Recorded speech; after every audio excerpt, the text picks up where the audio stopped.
Hi guys, good morning sa inyo o good afternoon sa inyo. Andito tayo ngayon sa North Orchard Residence dito sa Barangay Quezon, Santa Maria Bulacan. At ito yung sample unit o model unit nila na ating bibisitahin sa ngayon. Tara, pasok tayo sa loob. Mapapansin nyo guys, yung area to is overall area is 212 more or less square meter yung area niya. Meron na siyang car park dito sa harap. At the same time, dito sa side natin, makikita nyo yung pwede kayong maglagay ng halaman. Maghalaman dito. Ayan, meron na siya sariling gate. Diyan sa side na yan, kasama na yung gate na yan. And ito naman yung loob. Papasok tayo dito sa loob. Ito yung sample unit natin sa loob. Ito yung loob niya.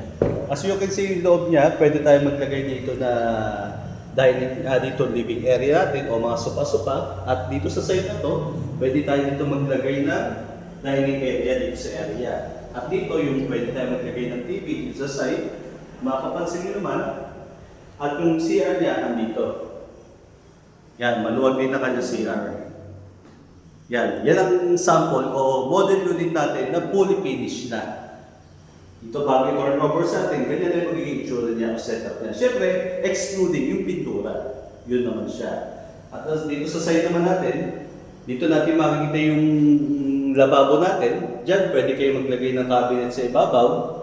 Dito rin, pwede kayo maglagay ng table dito para may patungan kayo na mga iluluto nyo. Pwede kayo maglagay ng kalandya sa side o la Germania na tinatawag para complete set na siya.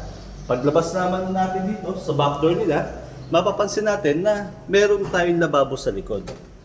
Yan ang lababo. Itong lababo natin na to is, itong lababo sa likod, connected siya dito naman sa garahe natin.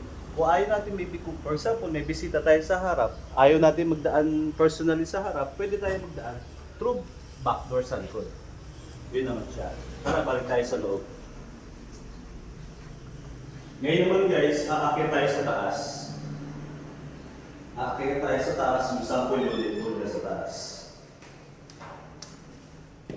Kung nakapansin natin, yung hagdan niya is terasa siya.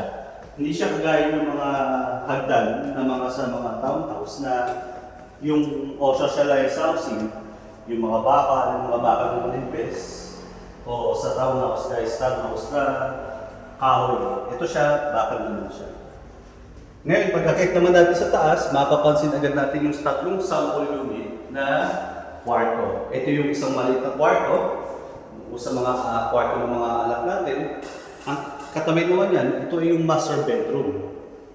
Mapapansin natin yung master bedroom natin na yan, tanaw mo yung buong area.